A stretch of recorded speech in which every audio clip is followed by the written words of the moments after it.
All right, it's Sunday, September 8th.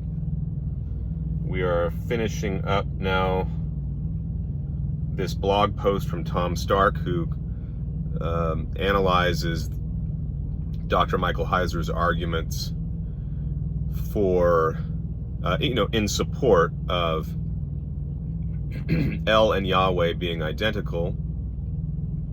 Stark is refuting those claims. So this will finish up some of the miscellaneous arguments found in the Heiser text that Stark is addressing. And while I usually prefer to sort of bullet point these back and forths and summarize in my own words, this particular section I think would flow a little more smoothly if I just read it and keep commentary down to a minimum. The remainder of this does not get into too many difficult academic terms. I don't really see any for the most part. Occasionally, Heiser will use some Hebrew terms and maybe Stark, but they shouldn't disrupt the flow too much, because the meaning of each of these terms that they're referencing is given in parentheses right after the Hebrew term, so I won't have to say, okay, he lists a Hebrew term here, I don't know the meaning of that, blah, blah, blah, blah, blah. Don't know how to pronounce this. And then when we're done with this, then we're going to get into the truly fun and interesting stuff, because we're going to look at texts in both the Old and New Testaments that we thought we knew, that we thought we understood, that have meanings which are commonly given among Christians and by the Christian church, which no longer makes sense in light of what we now know about the divine council texts. So we're going to re-examine those texts and explain what we think they really mean and what they must mean, actually, in light of the divine council. So, without any further ado, I will go ahead and begin. I'm just going to say, before each quote, I'm going to say Heiser, so you know who I'm quoting. Then I'll say Stark, and I'll just do that to the end.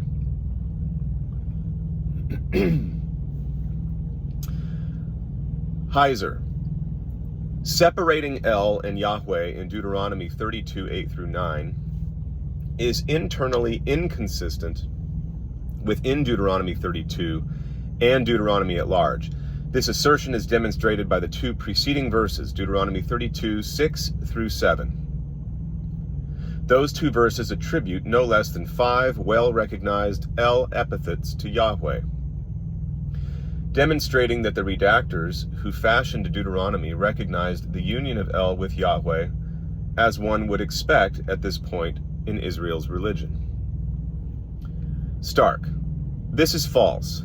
First, Heiser states that no less than 5 El epithets are applied to Yahweh.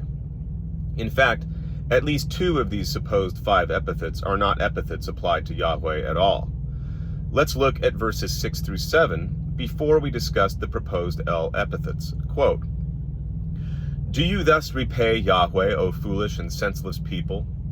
Is not he your father who created you, who made you and established you? Remember the days of old, consider the years long past. Ask your father, and he will inform you. Your elders, and they will tell you." I'll quote Heiser in full, then examine his claims one by one. Heiser. These verses clearly contain elements drawn from ancient descriptions of El and attribute them to Yahweh. At Ugarit, El is called Father of Mankind, and Bul El his father, El the king who establishes him. Yahweh is described as the Father who established you. Yahweh is also the one who, quote, created Israel in verse 6. The root denoting El as creator is found in the Karatepe inscriptions appeal to El, creator of the, quote, El, creator of the earth. At Ugarit, the verb occurs in the El epithet, quote, creator and Lord of the gods, and Baal calls El, quote, our creator. Genesis 14, 19, and 22 also attributes this title to El. Deuteronomy 32:7 references ages past and the year of many generations, which correspond respectively to El's description and title, Father of Years at Ugarit. Stark. Now let's examine these claims one by one. Heiser. At Ugarit, El is called Father of Mankind, and Bul El, his father, El, the king who establishes him. Yahweh is described as the Father who established you. Stark. Indeed, El is called Father of Mankind, as well as Father of the children of El, i.e., Father of the gods. But this is not at all how Yahweh is described in Deuteronomy 32:6. Yahweh is described solely as the Father of Israel. This is not an insignificant distinction. The second quote from the Baal cycle. Okay, so if you didn't catch that, Heiser is claiming that, okay, El is the king of the gods, or the father of the gods. Yes, father of the gods. And he's claiming, well, Yahweh has the same epithet in Deuteronomy 6-7. Well, no, because in Deuteronomy 6-7, Yahweh is merely the Father of Israel, not all the gods and all of the nations over which those gods rule. This is not an insignificant distinction, Stark goes on. The second quote from the Baal cycle identifies El as the father of Baal and states that El sets up Baal as king. This takes place directly after Baal defeats Yam. Obviously, as the high god, El is identified as the father of humankind and as father of the gods. But this is not how Yahweh is identified in Deuteronomy 32. Nowhere is Yahweh said to be the father of any deity. Okay, I'm going to slow down here because it's important. I want to emphasize this. Nowhere is Yahweh said to be the father of any deity. Nowhere is Yahweh said to be the father of humankind in general. Yahweh is only identified as the father of his people, Israel. This was not uncommon. In Numbers 21:29, the Moabite deity Shamash is pictured as the father of the Moabite people. They are his sons and daughters. This does not mean that an El characteristic is being applied to Shamash. It just speaks to the special relationship between Shamash and his own people. That's why we call national deities patron deities. The same goes for Yahweh in Deuteronomy 32:6. Another Canaanite god, Hrgb, Hrgb, a very minor deity, is identified as the father of hawks. This obviously does not mean an El epithet is being applied to him. Neither is it the case that an El epithet is applied to Yahweh simply because he is, as should be expected, identified as the patron of his people. That Yahweh, quote-unquote, established Israel simply means that Yahweh established Israel. Nothing more than that is permitted by the text. Heiser. Yahweh is also the one who, quote-unquote, created in verse 6.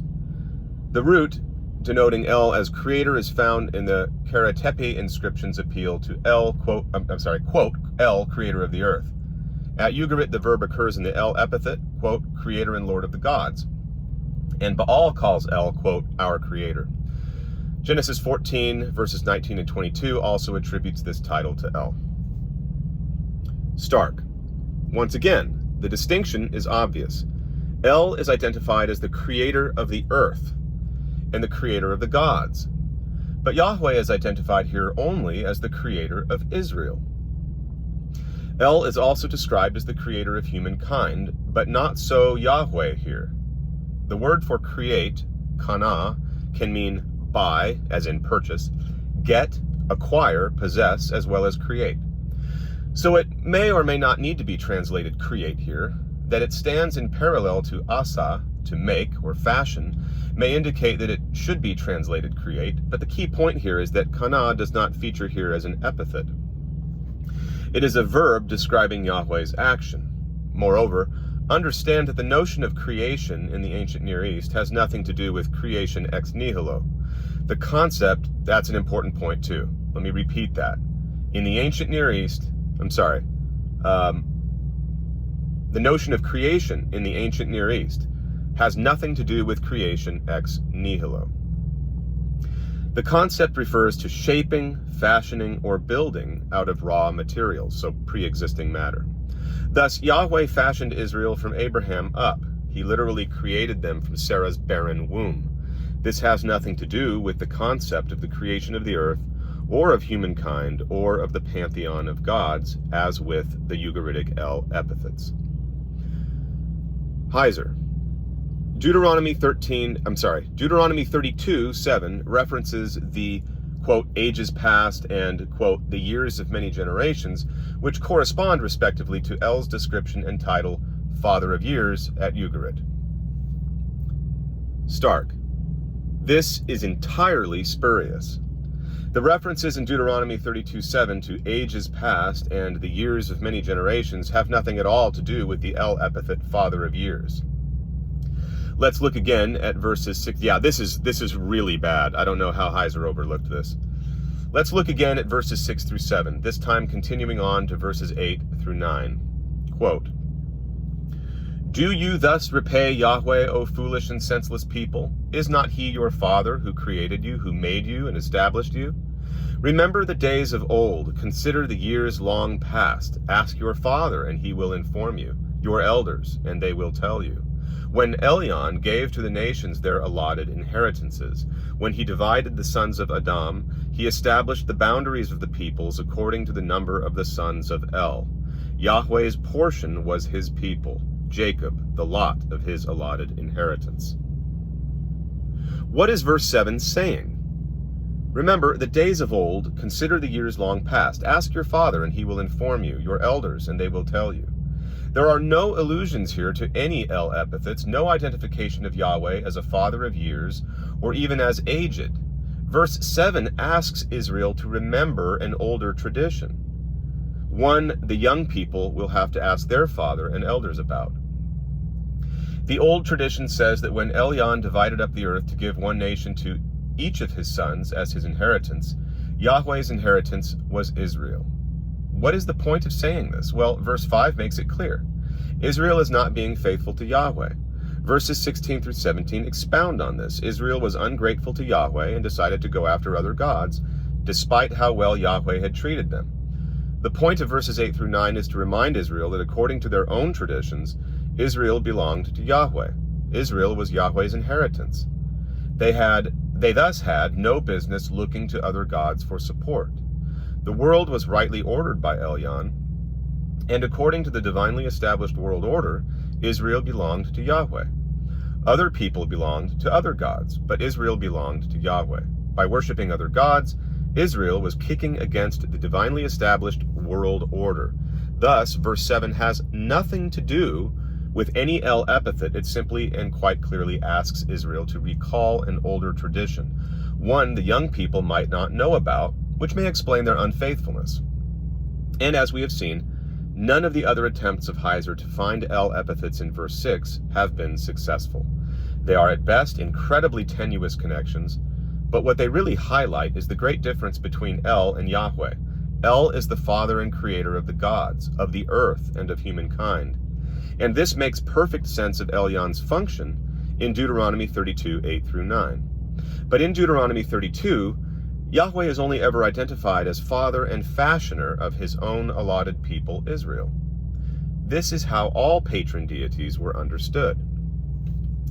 I should add here that it is very clear from the grammar that the noun nakala in verse 9 should be translated inheritance. Yahweh receives Israel as his inheritance, nakala, just as the other sons of El received their nations as their inheritance, nakal, verse 8. With this verb, especially in the hifil, the object is always what is being given as an inheritance. Thus, Israel is given to Yahweh as his inheritance. It would make no sense for Elyon to give himself an inheritance. Moreover, as I've argued elsewhere, it is not just the Gentile nations that are divided up according to the number of the sons of El.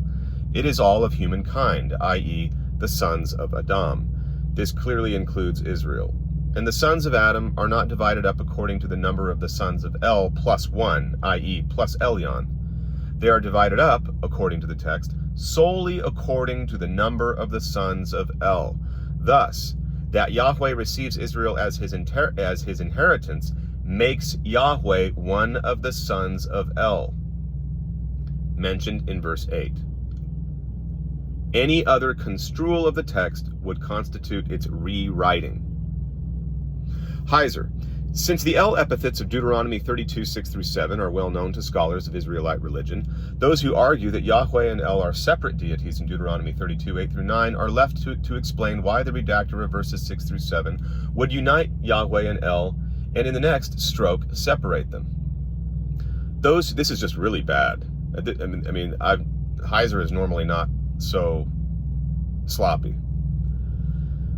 But you're really forced into it if you're going to maintain a doctrine that is simply not taught in the Bible. So Heiser continues, those who crafted the text of Deuteronomy 32 would have either expressed diametrically oppositional views of Yahweh's status in consecutive verses, or have allowed a presumed original separation of Yahweh and El to stand in the text, while adding verses 6-7, in which the names describe a single deity. Stark. Either that, or the argument that verses 6-7 apply El epithets to Yahweh is mistaken, as I've argued. Heiser. It is difficult to believe that the scribes were this careless, unskilled, or confused. If they were at all motivated by an inherent monotheism, one would expect this potential confusion to have been quickly removed. Stark. I do not argue that the